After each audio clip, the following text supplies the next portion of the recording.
आपकी दुनिया का कोई सा भी मसला मसाइल है, कैसी भी आपकी हाजत है, दुआ है, तमन्ना है, ख्वाहिश है, जुमा के दिन ये छोटी सी दुआ पढ़ के आप लोग अल्लाह पाक के आगे हाथ फैला दीजिए।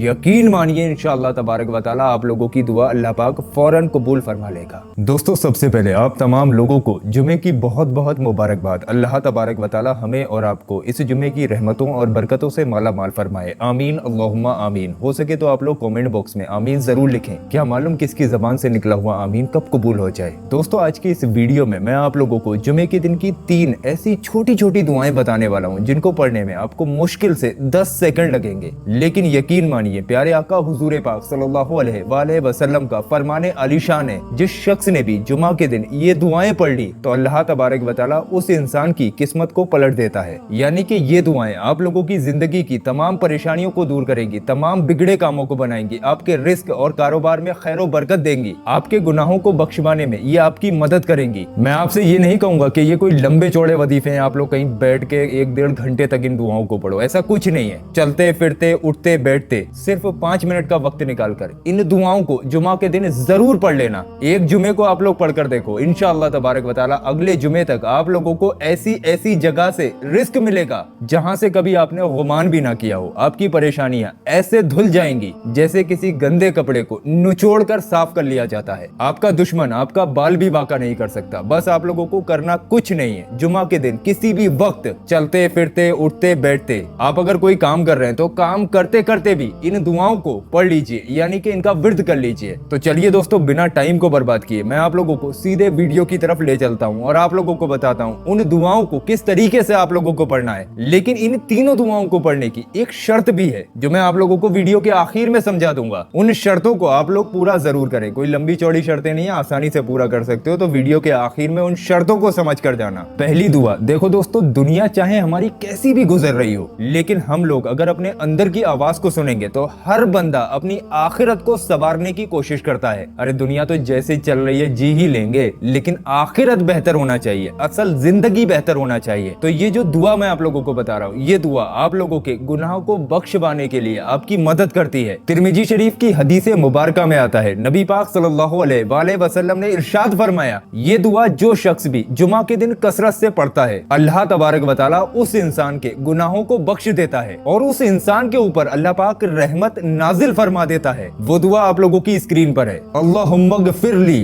वरहमनी। इसका तर्जमा है, ऐ अल्लाह मुझे बख्श दे और मुझ पर रहमत फरमा। तो दोस्तों, जिस दुआ का तर्जमा ही ये है कि ऐ अल्लाह तू मुझे बख्श दे और मुझ पर रहमत फरमा, तो लगाइए आइडिया आप लोग इस दुआ से आपको क्या फायदा मिलने वाला है। इस दुआ को पढ़ने का तरीका मैं आप लोगों को बता दे रहा हूँ। जुमा के दिन गुस्ल करने के बाद और जुमा की अजान से पहले जो शख्स भी कसरत से सिर्फ 33 मरतबा इस दुआ को पढ़ लेता है, अव्वल आखिर 3-3 मरतबा दुरूद पाक के साथ, यानी कि 3 मरतबा शुरू में दुरूद पाक, 3 बार आखिर में दुरूद पाक, उसके दरमियान में इस दुआ को 33 मरतबा पढ़े और अपने सीने पर दम कर ले। हर जुमे को आप लोग इसी तरीके से ये छोटी सी दुआ पढ़ लिया करें। अगर गुस्ल के वक्त नहीं पढ़ सकते तो पूरे जुमे के दिन किसी भी वक्त पढ़ सकते हैं, लेकिन बेहतर वक्त जुमा के दिन गुस्ल करने के बाद और जुमा की अजान से पहले, इस बीच में अगर आप लोग पढ़ोगे तो आपको ज्यादा फायदे मिलेंगे। अब ये दुआ तो आपके गुनाहों की बख्शिश के लिए हो गई। अब वो दुआ जिससे आपकी हाजतें पूरी होंगी, आपके तमाम बिगड़े काम बनेंगे, आपकी मुसीबतें खत्म हो जाएंगी। और इस दुआ को सिर्फ जुमा के दिन ही आपको पढ़ना है। एक जुमे को पढ़ के देखिए, अगले जुमे तक आपको इसके फायदे खुद ब खुद दिखना महसूस हो जाएंगे। और इस दुआ से सिर्फ आपका ही नहीं, आपके वालिद वालिदैन का भी फायदा होगा। नबी पाक सल्लल्लाहु अलैहि वसल्लम ने इरशाद फरमाया, जो शख्स भी जुमा के दिन इस दुआ को पढ़ता है और अपने वालिद वालिदैन की, यानी कि अपने माँ बाप की मगफिरत की दुआ करता है, तो अल्लाह तबारक व तआला उस इंसान के नामाए अमाल में एक पहाड़ के बराबर नेकियां दर्ज फरमा देता है। तो इससे सिर्फ आपका ही नहीं, आपके वालिद वालिदैन का भी फायदा होने वाला है। ईसाले सवाब करने का इससे बेहतर तरीका कोई नहीं है जो मैं आपको अब बताने वाला हूँ। और इसके साथ साथ ये दुआ पढ़ने के बाद आप लोग हाथ उठाकर अल्लाह तबारक व तआला से जुमा के दिन जो भी दुआएं मांगते हैं, इंशाअल्लाह तबारक व तआला अल्लाह पाक आपकी तमाम दुआओं को अपनी बारगाह में कबूल फरमा लेता है। अब आप लोग बहुत ध्यान से समझिए आपको करना क्या है। इस दुआ को जुमा के दिन आप लोग पूरे दिन में किसी भी वक्त पढ़ सकते हैं, लेकिन ख्याल रहे जुमा के दिन मगरिब की अजान से पहले पहले इस वजीफे को आप लोग मुकम्मल कर लें। सबसे पहले आप लोग 3 मरतबा शुरू में दुरूद पाक पढ़ें। दुरूद पाक जो भी आपके याद हो आप पढ़ सकते हैं। उसके बाद ये छोटी सी दुआ रब्बिग फिरली वली बाली दैया, जिसका तर्जमा है, ऐ अल्लाह मुझे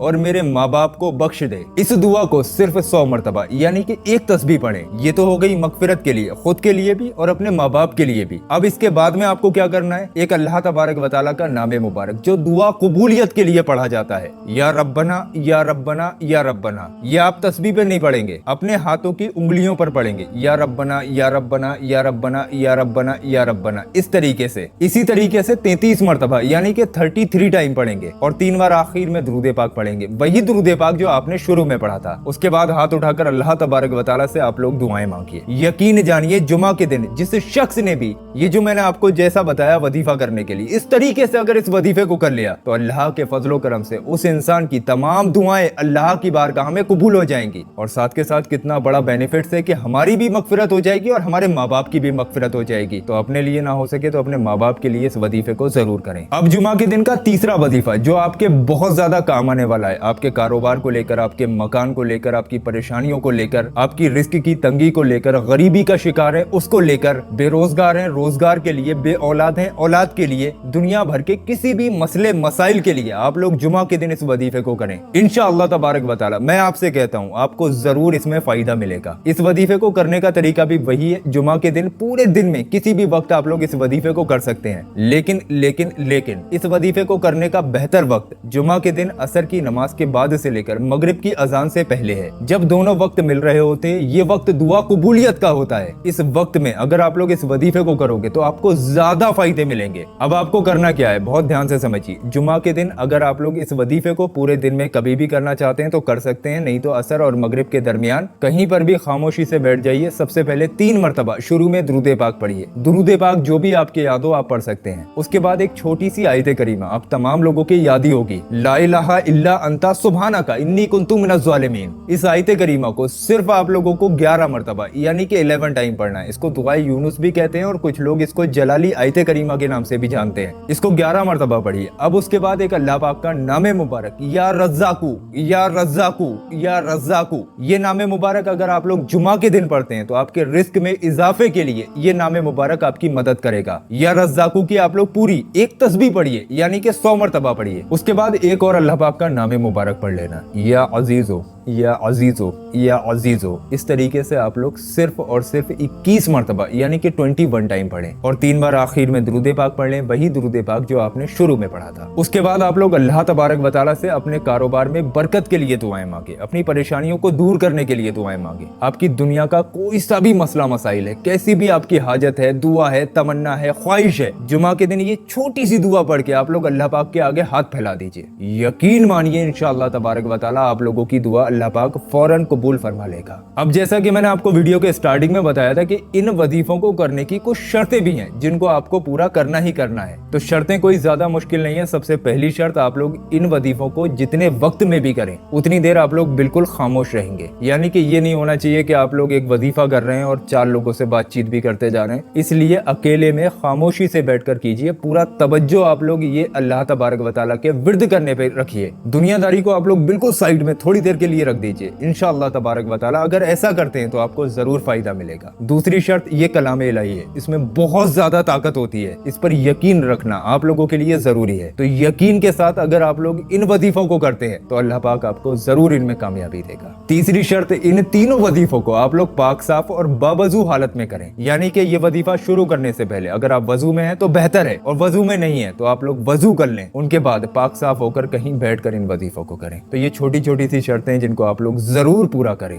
दोस्तों हमारे पास सिर्फ जुमा का दिन है। आपसे गुजारिश है आपके जितने भी जानने वाले लोग हैं सभी को ये वीडियो शेयर कर दें। अगर आपकी शेयरिंग की वजह से एक बंदे ने भी इनमें से एक भी दुआ का विर्द कर लिया तो आप लोग समझ भी नहीं सकते आपको कितना सवाब मिलेगा। तो ये वक्त निकलने से पहले आपसे गुजारिश है आप लोग इस वीडियो को ज्यादा से ज्यादा शेयर कर दें। हर घर तक ये वीडियो पहुंचाने में हमारी मदद जरूर करें। अल्लाह तबारक व तआला आपको इसका अजर देगा। और दोस्तों रुकिए, अभी आप लोग कहीं जाइए मत। ये जो हमने आपकी स्क्रीन पर वीडियो लगाया ये वीडियो हमारे चैनल का सबसे ज्यादा पावरफुल वीडियो है। इस वीडियो के अंदर गौस पाक के रोज़ा मुबारक के पत्थर की ज़ियारत कराई गई है। ये पत्थर आपसे खुद ब खुद वो काम कराता है जो आपके हक में बेहतर हो। तो मेरे कहने से ये जो आपकी स्क्रीन पर वीडियो आ रहा है इस पर जरूर क्लिक करें। इंशाअल्लाह तबारक व तआला इससे आपकी तमाम परेशानियां दूर हो जाएंगी। तो यहाँ पर आप लोग जरूर क्लिक करें।